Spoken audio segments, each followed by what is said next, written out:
I don't really listen to rap music. Never really have. But is that any reason for me to be marginalized?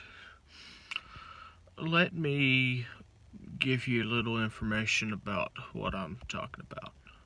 Back in the 90s, a man like me used to be able to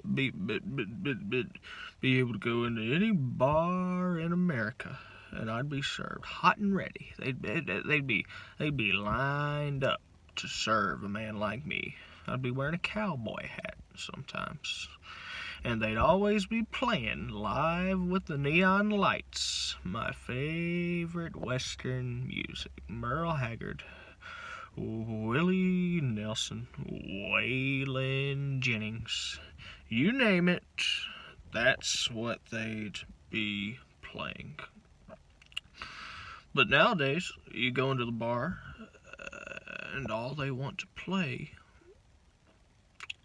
is what people nowadays call rap music, where they're basically making rhymes. Let's face it, folks, rap music,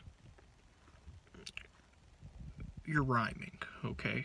You're making rhymes. Now, I'm not saying that's necessarily a good thing or a bad thing, but I've never been a real big fan of rhymes. Does that make me a bad guy?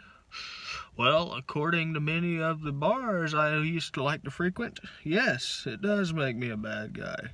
Because if I request when they're surging the airwaves playing DJ Khalid, when they're playing him over the loudspeaker, I go up and I say,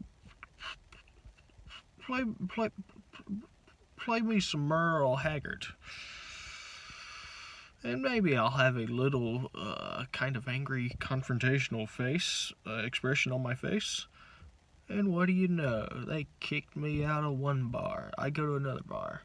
I say, play me some Bob Dylan. I say, Bob Dylan, we ain't got it here. Get out, punk.